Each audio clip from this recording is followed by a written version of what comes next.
Hello and welcome to another episode of Feeding Fatty. This is Roy. This is Carrie. So we're the podcast that chronicling our journey through health. We talk a lot about nutrition, exercise, mindset. Trying to find the right combination of all of these to have sustainable weight loss or sustainable health.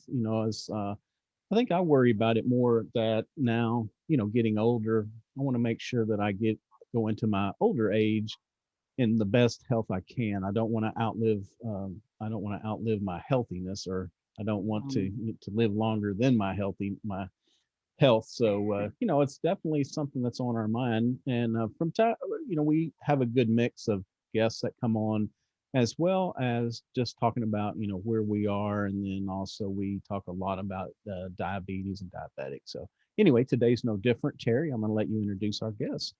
Yeah, since 1995, Dr. Ynge Ljung has been an acupuncture physician. She is a BodyTalk practitioner, Naturopathic Medicine Doctor, Acutonic practitioner, alternative holistic healer, and former NAET practitioner.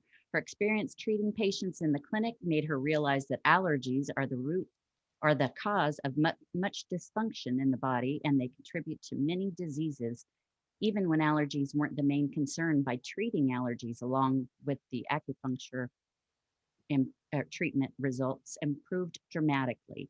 Throughout her career, Dr. Ynge has been challenged by Western medicine's reliance on treating symptoms, typically with drugs, ignoring other factors that seem obvious. She spent years studying ancient healing sources and Chinese truths that she then incorporated into the development of the allergy kit. Her extensive education in both Eastern and Western ideologies allowed her to create an easy, powerful, and affordable way to say bye-bye to your allergies once and for all. This approach creates a lasting effect that brings balance and harmony to the whole being and strengthens the immune system in the process. Thank you so much for being here. That is a mouthful, especially trying with all of the pronunciations on everything. Thank you. So you didn't start out in the medical field, did you? That wasn't your initial study. As a matter of fact, my very first education is as a chemical engineer. Well, that's many years back. And how did it evolve into this? How did you start? Let's talk about a little bit about how you got to where you are today. Well, as a chemical engineer at that time, they didn't hire women engineers. Imagine that. So yes, so I ended up working as an assistant in the blood bank for some time, and then I got married, had kids, moved to Bangladesh for 2.5 years, and then came back, had another kid, and moved to Venezuela, where I lived and was an artist and an artisan. Wow. And then I came here in 90, and to the States. And you're originally from Sweden, correct? I'm originally from Sweden, but I came from Venezuela, and came here and was going to continue. I was going to make a mural in Miami with a friend of mine, because art is my big thing. Yes. And tripped and broke my arm, my wrist. And so I had a few screws sticking out of my arm, so there was no artwork being done. And I always used to have acupuncture done, because that kept I was a potter and throwing, and this kept my neck and shoulders relaxed. So I went to acupuncture for my hand, and where I went, they also had a school. And I said, okay, I'm going to sign up for the school. Wow. And that's how I started. And it took me like 8 months. I didn't get it. I was kind of at the border all the time of making it. All of a sudden I got it. And once I understood, because it's different and not that I was very familiar with medicine at all, but once I got it, it was so logical. And I love acupuncture. I think it's the best. That is something that I have never done. I mean, neither of us have. Sure. But you know what we did do? Oh, I was going to ask you this too, and we'll go back. But what do you think about Reiki? Yeah, that's how I started when I came here, as a matter of fact. Okay. Reiki. But the thing is, you need to have a license for anything you do here. Yes, you do. And you can't touch anybody. So that's why I went with the acupuncture, because I thought, okay, I want to do something where I can touch people. Yeah. And I didn't want to do massage. That's too hard. I wanted a little more than that. So what are some good, while we're on the acupuncture part, what are some, I guess, best uses? What would you suggest people to go to an acupuncturist for? Really anything, because it works on the organs. It works, so you don't only look at the organ per se, you look at the meridians. If you look at, for example, the gallbladder meridian, which starts here, goes back and forth over the head and over the shoulder and back all the way down the sciatic nerve and all the way to the second toe. And so many people have problems on the meridian, itself. So also looking at different points, you can see, okay, there is a point that's very sore. Well, that point really is a gallbladder point. So you can advise the person to do something, change their diet so they don't irritate their gallbladder. So there are many things you can look at and find out what's going on. Apart from, I mean, even if you just use 4 needles to relax your body, you feel totally relaxed. So you can use it just for maintenance. You can use it really for practically any kind of disease. Or So does it make you feel like a deeper meditation? It's like if you have a massage, you know how relaxed you feel, but it lasts for a short time. When you do the acupuncture, that relaxation lasts for a long time, for days. Okay. So it's totally different. It's on a very, very deep level.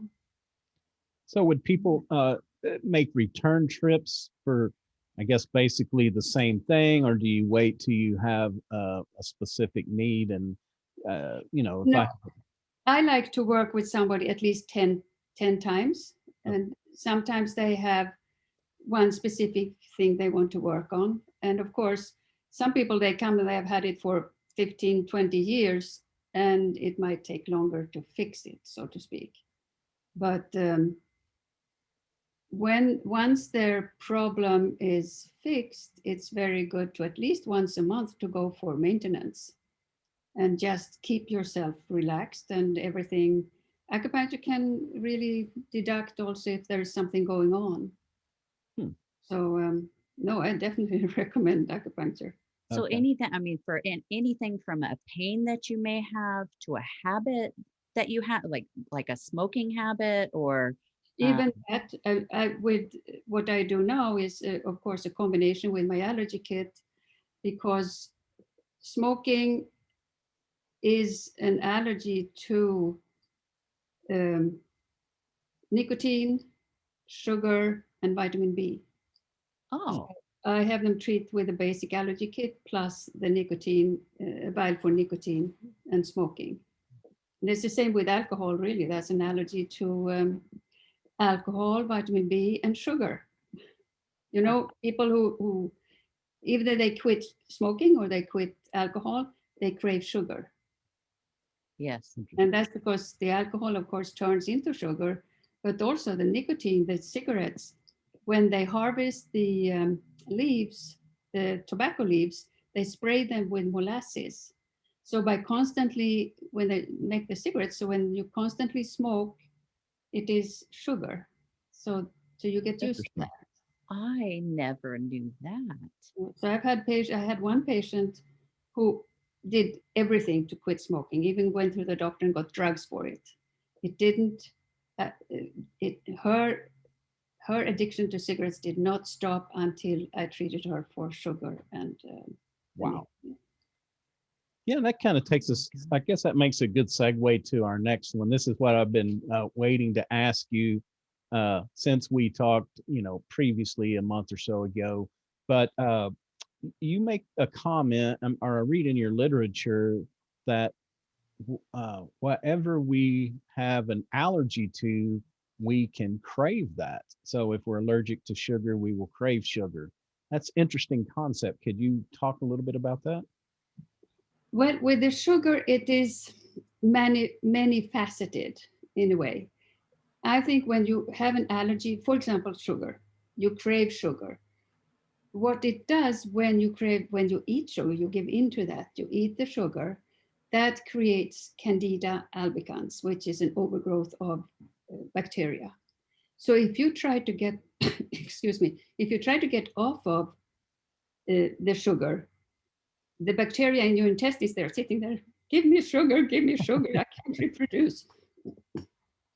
So you give in and you eat sugar. It is a little painful for people who try to get off of sugar because they really have the cravings. And I can understand it's hard to not to give in. And what the allergy kit does, it gets rid of the craving, even though sometimes with sugar you have to really treat it several times because of the Candida. So it's like a vicious cycle. Yeah. If you don't stop eating sugar, you keep on having cravings and you keep feeding the Candida. But it gets easier with the allergy kit. And the whenever I quit or cut down carbs when I was first diagnosed with type 2 diabetes, he said, look, I want you staying between about 40 to 60 carbs a day. And, goodness knows how many carbs I'd been eating. I'd be scared to even add up what I was eating a day. But so he told me that like on a Thursday. And so Friday, that's kind of like, that's not feeling too well. And then Saturday, I had such a headache, like from my eyes up, I felt like the top of my head was going to blow off. And then I got scared. I thought I was having some kind of a high blood pressure event. So I went to the store to test it. And, I thought, man, if I just live through this weekend, I'll be good. I'm going to call my doctor. And so when I called him, he kind of chuckled and was like, so you must have cut out carbs over the weekend. I said, yeah, I did. He's like, it's an addiction. He said, your body is addicted to carbs, and it's just like working through an alcohol or a drug addiction. You have withdrawals. And he said, if you'll wait a couple more days, that will subside and you will be okay. But I'm just here to tell you, it was real. And it was kind of scary, actually. I can understand, and I can definitely understand that people, like, you give into it because it is scary. Yeah. And if you eat the carbs, it will subside. Yeah. But this is a withdrawal. It's like any drug, really. It's a withdrawal symptom. So maybe it's easier if you do it little by little and not just, it's like quit alcohol or drugs or anything. Yeah, Right, not right. cold turkey. Yeah. Not Yeah, cold. no, I didn't, but I didn't even know what to expect. So it was just a big surprise for me that, we think of, I guess, as we're conditioned that drugs and alcohol are not good. And, we hear about these withdrawals, but who would have ever thought that, carbs and probably sugar, if you did the same with sugar, probably make you feel about as bad. Yes. Yes. And I need chocolate. I need chocolate. I need her to have chocolate. You sometimes. need me to have chocolate for sure. I mean, I don't need it all the time, but I had a patient who was the same. She could not, if she had a box of chocolate, she would have one and the box was empty. Yeah. And I treated her for the sugar and I don't know, 3 or 4 times. And then she came back and she said, I can't believe that. I had one piece of chocolate and I didn't want any more. Yeah, and that's how it should be. Yeah. So, and go back to diabetes, as I mentioned before, I recommend everybody to buy a glucose meter. And in the beginning, like a week, I know it sounds horrible. You have to prick your finger, But when you go to the doctor and you're fasting, your blood sugar is normal, probably. Plus, they say between 80 and 90 is normal, which is not. When you look at functional medicine, it's between 70 and 80. So you don't know what's happening when you eat if you just take a fasting blood sugar. Right. So you take the blood sugar just before you eat, and then you take it every 15 minutes for at least 1 hour, and you see where your peak is. And then you take it every hour and until you have your next meal. If you can do that a couple of days a week, and just see, first of all, when your peak is, and you can also check which food is it that I react to, and stay away from that food for a while. And because you can regulate your own blood sugar, you can get rid of your diabetes. But it takes work. It takes that you measure your blood sugar, and it takes that you eat the right things in the morning. And if you eat or you drink your smoothies, if you put fruit in or berries, your blood sugar will probably spike. So these are a lot of things that you can regulate. Once you know what is spiking, you have, and you know, there are also remedies. There are supplements you can take, chromium, for example. And so it's a whole program, but you can get rid of your diabetes. Yeah, and that's something that we have learned, because there was a time that the thought was that if you have it, you're stuck with it. But Forever, we've That is not true. and I'm even a pretty good instance of that. When I'm doing what I need to do, I can control it with food, sleep, and exercise. I think it's important for me to get up and move, after a meal, go out and take a little walk. Just that's been my big struggle, I think, through this pandemic, is just not enough movement. Working from home, sitting here at home, it's harder to make myself get up and go take a walk. We really have to have a struggle with that. Yes, it is. You have to discipline yourself. I know myself. It's the same thing. I think most of the population in this country after this year, sitting on my butt, it's the same thing. Yeah. So I am controlling my blood sugar. I'm not diabetic. I'm not overweight, have never been. My whole family lived to 80, around 80. Nobody has diabetes or heart attacks, but my blood sugar is not good. And it is probably a lot because I have not moved, I have not exercised. Yeah. And because my sleep is pretty good. That's another thing that also, if you don't sleep good for one night, that can spike your blood sugar. So there are so many things. And so it goes back to stress, for example. Maybe you don't sleep good because you're stressed out. Yeah. So, no. there is a whole, there is a lot to think of. There is. Yeah, and water intake too. To me, it's just all these things that we need to do for a lot of other reasons to make our body healthy, but also to help. Wait, that didn't look like water. It is water. Got an Irish whiskey there. It is warm water. And it's funny you mentioned, because that is a huge difference between myself and Terry. Is she can go out and buy a piece of chocolate, take a bite, put it away, and save it. Yeah, and then a week later, she's in there looking for it. Me, I need I gotta hide it. I need to eat the whole thing right that moment, or we'll try to be good and say, okay, we'll take a little bite and put it away. I know where it's at. I'll just go in there and try to find it, till it's all gone. He's sneaky.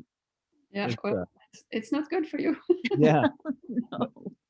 But you were saying earlier that the one lady, once you kind of got her on a better path, she was able to flip the switch on that. That would be so nice for me to be able to do that, because anything that we try, we don't want to be we don't want to be we don't say never.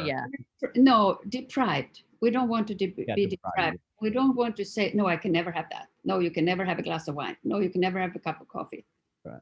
No, Yeah, that's exactly what if you tell me I can't have something, I'm going for it. You know, whatever you tell me, I'm going to do the opposite. Yeah. That's terrible. Yes, but to go back to the blood sugar, since that is one of your things, Mhm. I think it's is it 2/3 or 3/4 of the population today is overweight or obese or obese. And every single one has a problem with blood sugar, but they don't know. Yeah. Yeah. I mean, it's the same with diabetes. Yeah. There is so many diabetics and so many pre-diabetics, and they don't have a clue. Yeah. We had a guest on recently that he had a terrible diet, and he admits it. He was, he told us the day that this incident happened, he stopped at like the donut store, the pizza store. I don't know. He had stopped at like a Quick Mart or something. Yeah, he had all of this crazy amount of food that he was eating, but he passed out and ended up that he had like blood sugar was over 500. I mean, it was astronomical. He had never been diagnosed with diabetes. So, I can only imagine with the way that we live, driving through fast food restaurants, and then the bad thing is, it's like, I think we've transferred that to our children because they've been raised through drive-through restaurants a lot of times as well. So we're probably just starting out people way young. Yes, I mean, I'm looking at children today, and it's the same thing. Babies, and they're so fat, and then you see what they give them. Toddlers, or even under 1 year, they are having an ice cream cone. Yeah, it's that and wheat is the worst you can give to a baby. First of all, it destroys their digestive system. The wheat does. I'm sure you know about the wheat and the glyphosate, and making not only that, also the protein that is in the wheat that makes holes in the lining and all that whole thing. Yeah, I'd like to get you to expound on that if you would, because it's so complicated, but it's all tied together that we hear so much more now. Since we started the show, we've learned a lot because we didn't know these things before, but now, a couple things are gut health and then inflammation. And it seems that inflammation, it's basically the root of all evil. There's so many bad things that can start with the inflammation, and then we look back to the diet of what causes that. And I think, if I'm not wrong, doesn't wheat and poor gut health are the beginnings of that? Wheat is really the beginning. First of all, wheat is sprayed like a couple of days before it's harvested. They spray it with glyphosate, with the Roundup, to get rid of the leaves. And not only that, I think they spray even the seeds before they plant them. So then just before they harvest, they spray them so that all the leaves fall off and all the toxins go straight up to the kernels that we then eat. And apart from that, I don't think it's GMO yet, but it's hybridized and has been hybridized for 70 years. So it's not the same kind of wheat that it used to be. And so the wheat, it has gluten, which has some proteins that are definitely not good for you. One of them acts as an opiate, which makes a lot of people addicted to it. And then the other is that it's hard to digest, even if it's organic, but it creates holes in the lining of the intestines, which means that the partially digested food goes out in the bloodstream. Oh. And that's how we get allergies, because then the body reacts to these food particles that are not supposed to be there. Interesting. And they produce antibodies, and that produces allergies. So that's why so many people have allergies today. Yeah. Yeah, it seems like there's just an excessive amount. I mean, you never heard of, when I was growing up, you just didn't hear about people being allergic. Maybe one or two kids would have some kind of really bad allergy, but now it's like everybody. Yeah, and also the glyphosate, they say, no, it's not harmful for people, but what it does, it inhibits, it's a pathway, the shikame pathway, that where enzymes and bacteria can travel to go into the intestines and produce the bacteria to digest the food. Well, if that's not there, then what? Then you can't digest. No. And then we come to the other thing, and that is that we have the digestive system is our second brain through the vagus nerve, which goes from the brain down to the directly connected to the digestive system, and we get depression. So people are depressed, and how many people? I think it's also a lot. 60% or something are popping happy pills. No. But they're looking in the wrong place. It's not from the head. It's from the digestion. Okay. Yeah. You know, we had another guy on, he was an optometrist, and he was saying that him and his wife had cut wheat out for breakfast and just were doing the smoothies, but he was talking about how wheat can affect some kind of a measurement in your eyes and eventually affect your vision as well. Oh, I wouldn't be surprised. Yeah. I'm sure. I mean, if we look at diabetes, for example, where if you allopathic medicine, they say, okay, when your blood sugar is 120, you are diabetic. Okay, what happens when it's 119? Right. Yeah. And also they have proven that both the retinal, whatever that causes blindness in diabetes, that and neuropathy is already starting to be developed when it's 110. Oh, wow. So it is much, much more serious than we think of. And the eyes, I mean, I think that ophthalmologists, they can see a lot in the eyes. Yeah. So I think that is maybe even more important to go to than to take a blood test once a year. Yeah. Yeah. So what about fasting? We've seen a lot of information on both sides of the coin on fasting, but what's your take on fasting? I think fasting is great. And I mean, if you could fast for a week, I think that would be very good. And a lot of, especially with diabetes, that can maybe takes a little longer time than a week. And I know it's hard.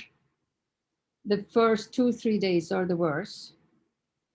And the thing is, I think if you just make up your mind and saying, okay, at least let's say you fast once a week, and you just tell yourself, okay, tomorrow I'm fasting, and it's easier if you prepare yourself and maybe eat a little less a couple of days before, and be careful when you start to eat again.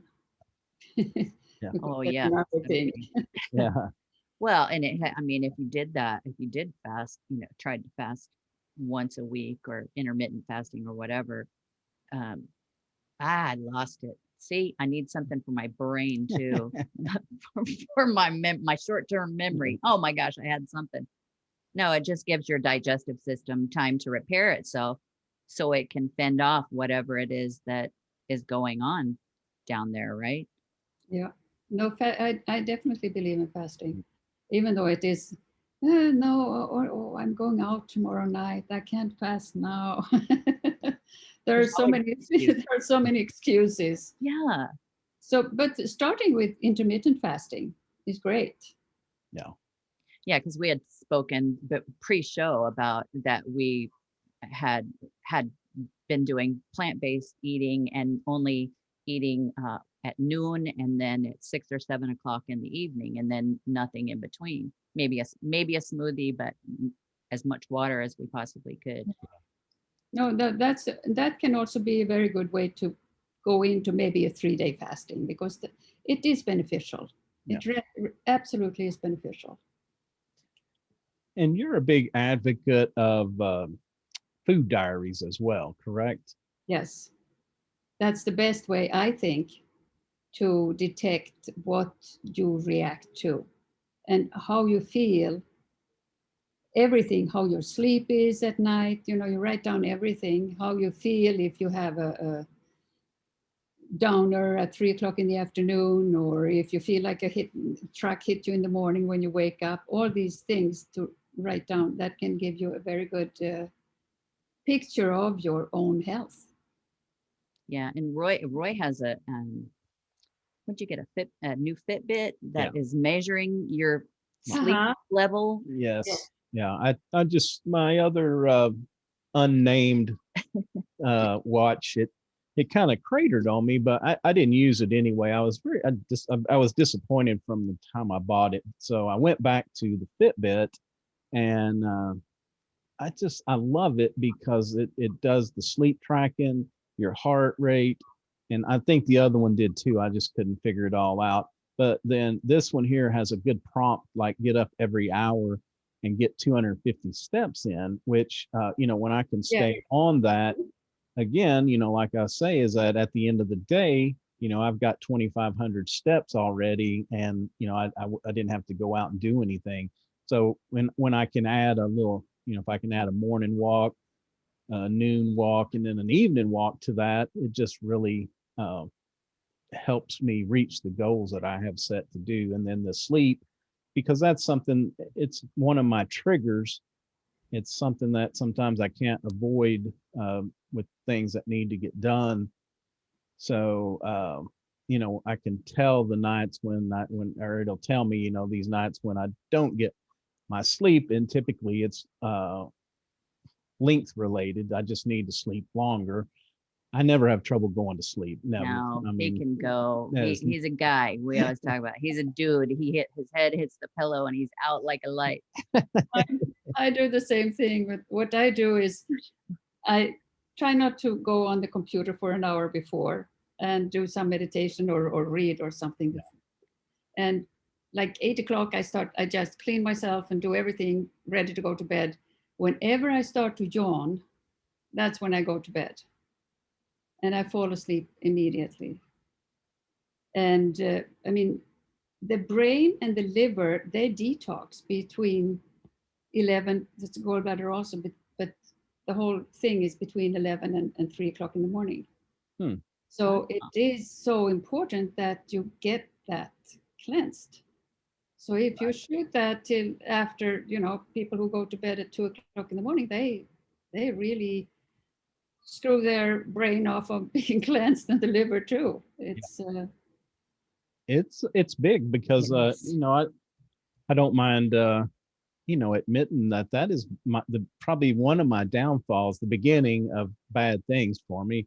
You don't sleep, then you always, I always look for food or something to pick me up. I got to have something to keep me awake and keep me going. And then you can finish that whole long list of things that you have to do. That's never ending. And it gets to a vicious cycle. Yeah. And then you don't feel like exercising, so you don't go out. So then you just eat more and set. It's terrible. And so anyway, like last week or this week, I think it was this week, I had like 2 or 3 good nights in a row where I was, my sleep score is in the 80s, and we celebrated. Yeah. I mean, I just felt, I can't even tell you how much better I felt. Yes. No, sleep is so important. Yeah. And that now there's more and more studies coming out too, that people that have been sleep deprived through the 40s and 50s are very, very high rate of Alzheimer's. So that's something too, that you get to my age and you start thinking about all these things that we do that really don't affect us right now, that we live through, but what is the effect 20, 30 years from now? What's it going to add up to? Well, I would just add to that the wheat again.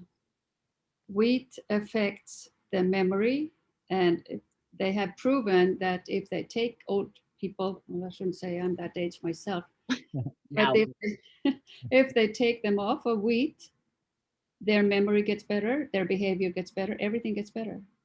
And for example, in autism, wheat, that creates meltdowns and temper tantrums and anger outbursts, which they call behavior problems. That is really an allergic reaction.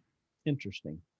I also have a book. I don't know if I should tell you about the book because I Yeah. always Yes, forget please. to tell that I have a book about autism. Finding your lost child.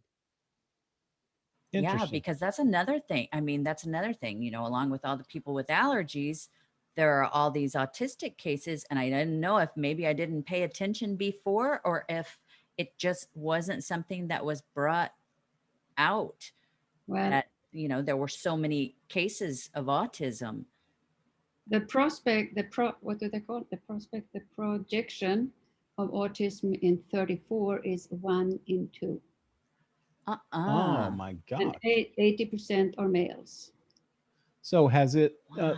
if you look back at the 60s Oh, yeah. for today, has it, do you know how much it's increased since? I would say it has increased like 98%. Oh, Oh my wow. gosh. Because I personally, I never knew anybody. I mean, my kids are born 66, 68, and 70, and I never knew anybody with autism. Right. Well, I know for example, my son-in-law has a brother. He was born 66 and he is autistic. But that's the only one that I know from that age group. Yeah. Yeah. Cause like Terry said earlier, you know, I'm probably just a little bit older than that age group, but, you know, we never had kids with like peanut allergies is the big thing.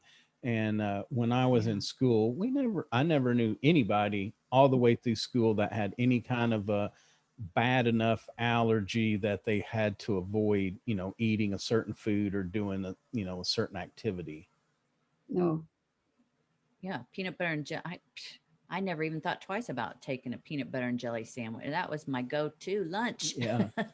I just never even thought about it. But they, you know, as far as I know, this is a little off topic too, but we were talking about autism. You know, a lot of people, not a lot, but it has come out that vaccinations might be the way the vaccination, the MMR vaccination was all mixed up together instead of doing them separately. That might have been a contributor to that as well. I don't know.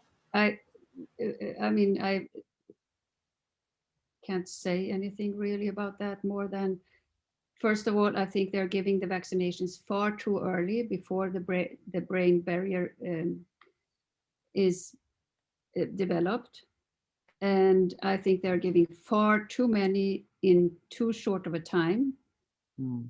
And I don't think, I mean, all my kids had all of their illnesses, the measles and the whatever they're called, German measles and mumps, and they're never sick and have never been sick. They were always in school, never had to stay home because they were sick. Oh. And I think that is a natural way of building the immune system. I think far less kids died from measles than they died from, or they had problems from the vaccinations.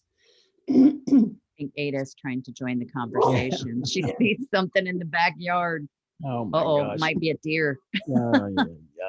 But Well, I don't know if that's the cause, but it can Yeah. be that these kids are very sensitive, and because autism is a whole body problem. And I think that the vaccinations at that age can trigger the whole thing. So I don't think it's the only cause, but because I know that I have even had patients that I've treated for allergies that they were diagnosed as autism kids, and they're totally normal. And these kids, they all have allergies. They all have bad digestive problems. Most of them suffer from constipation, for example, which makes them more toxic, of course, too. Right.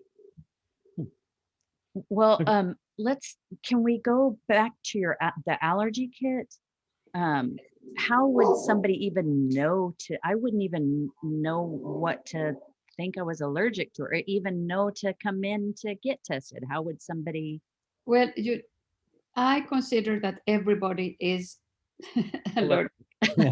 And more or less, of course. I've met one single person during what 23 years that I worked with allergies who did not have any allergies. Really? who was a person, he was from the islands, Jamaica, I think it was, born in the boonies, grew up with everything, nothing was sprayed. They had their piglets and their chicken and no vaccinations. That's the only person I've seen that ever. I tested him, he was not allergic to anything. Wow. So what about the old theory about eating dirt, not necessarily Oh yeah, physically eating, but no, like I totally believe in that too, because there have been some studies, some Swedish studies. One was about kids that grew up on farms and they really eat dirt. yeah, And they had far less allergies and asthma, for example, than kids who Yeah. did not. Yeah. And then another thing was families with, sounds funny, who had dishwasher machines. Their kids had more allergies than in families where they wash their dishes by hand. Wow. yeah. I have there was a story not long ago talking about that the dishwasher may actually sterilize too good, Yes. and it's taken away some of that good bacteria. Because I was just saying, like my kids, they were raised at a ballpark, while me and their mother played softball, and they were covered in dirt, and we bathed them, and we had good hygiene, but we weren't fussy like, oh my gosh, they got a speck of dust on them, we got to get that off. We weren't really like that. And both of them grew up without any allergies or health issues. But conversely, I think it's more rampant now than before, but it's like, we don't let the kids outside. And if they do, that we got the handy wipe, making sure that we knock off any dust particle that may get on them. And anyway, I just think there's a lot to that, as far as maybe more the natural allergies from trees and plants and things like that too. Building up Oh, immunity. yeah, exactly. They don't have a chance to build their immunity if everything is clean. And as babies, I mean, babies, first of all, a lot of them are born with cesarean, what do you call that? C-section. Yeah. C-section. Yeah, Okay. yeah. So first of all, they are not bathed in what they are when they go through the canal, and they are not breastfed. So normally, I mean, they go through and they get all the bacteria from the mother's vagina, and then they suck the breast and they get, of course, bacteria from there. And then, I mean, they suck on everything naturally, but today they're kind of not allowed to do that. Yeah, it's like their hands are taped together or put behind them, so they can't do anything and get dirty. Then none of that. Well, and the other thing, I think it's a function of society at this time. Is like in my age, when, especially in summer, when the sun came up, we were outside playing and running, doing all kinds of stuff all day long. And it's unfortunate, like in my kids, they couldn't even ride their bikes to school. If they did, one of us had to ride with them and make sure everything was okay. And so I think, that's been another negative, is just that the kids aren't allowed to roam the land like that, like we did. We were we lived in the city, but we were on the edge. And so we were always out in somebody's pasture. We were out in their pond swimming or fishing, or, I mean, I'd come home filthy. And Yeah, and everybody now has a pool in their backyard or uses their and gets exposed to all of that stuff too. But they're clean, they get clean that way. So Yeah. they're exposed to all these chemicals and In pesticides. the pool, yes, the chlorine and yeah, that's not so good either. I mean, that the chlorine, of course, affects the thyroid. I did not know that. Because the thyroid needs iodine, and that is a halogen, and chlorine is a higher halogen, so it kicks out the iodine. Interesting. And I think that's one of the reasons why so many people have thyroid problems, because we bathe, and I mean, even water, and some people, they drink tap water, and all the cleaning with Clorox. Yes. Yeah. Huh, I never So, thought about that. yeah. Interesting. Well, we want to appreciate you and thank you so much for taking time out of your day to be with us. It's been really good, a lot of great information. You know, one thing we always ask our guests is, what is a habit that you have in your daily life that you feel adds a lot of value? I think my most important thing is to meditate, even if it's only for 5 minutes. But I meditate in the morning before I get up. Yeah. And I try to get it in before I go to bed too. Yeah. And also, even if also what I'm trying to remind myself when I get a little stressed, it's just to put my hand on my chest and on my heart and take a deep breath and just feel grateful for life. Breathe, like deep breathe. That's good Yeah. advice. Yes. You know, because that's something I've started. I've never really had trouble going to sleep, but it's just I feel much better if I take a few minutes before we go to bed. I will set and number one, write in my journal, but then also just sit there and take, 5 or 10 minutes to just think, reflect, try to clear my head. And it's so much it's so much better than going to bed still with Yes. all these thoughts of the day still with you. Yeah, because that makes it difficult for people to fall asleep. So I think taking a few minutes before going to bed and shut off the TV, shut off the computer an hour before. Yeah, definitely. Yeah, that's a great idea. Well, tell everybody how they can reach out and get a hold of you. Yes. You know, who do you like to work with? How can you help them? How can they get a hold of you? And then also be sure and tell us how we can get your book. Okay, so I have a website which is theallergykit.com. And I have another website which is Dr. Ynge, drynge.com, where I do the body code, which is another, I don't do the body talk over the phone, but I do the body code. I do coaching apart from the allergy kits because a lot of people need more help than just eliminating their allergies. But they can go to info@theallergykit.com and write me an email if they want to reach me and have a conversation with me. Okay. I'm happy to have a consultation and talk to them about the allergy kit and about whatever they want to know. Okay. How to Great. go. Yeah, and we'll include all of the websites and email address in the show notes as well. But show us your book. Tell us the name of it, the title again, and I guess we can get that through the website or Amazon. Yeah, or Amazon. Yes. Okay. Finding Your Lost Child. All right. Awesome. I like that cover too. I love the Yes. puzzle pieces. That's great. Yeah, thank you. Yeah. All right. Well, thank you so much. That's going to do it for another episode of Feeding Fatty. Of course, I am your host, Roy. I'm Terry. And you can find us at www.feedingfatty.com. You can find us on all the major podcast platforms, iTunes, Stitcher, Google, Spotify. If we're not on one that you use, please reach out. I'd be glad to get it added to make it easier for you to listen to us. You can also find us on all the major social media platforms. Probably hang out on Instagram a little bit more than anywhere else. So reach out, send us a message there. We'd love to interact with you. And also a video of this interview will go up when the episode goes live on our YouTube channel. So be sure and check out our YouTube channel for all of our past episodes, as well as our website. We have all of our past episodes up there. So anyway, we appreciate you listening. Until next time, take care of yourself and take care of your health. Thank you. Thank you.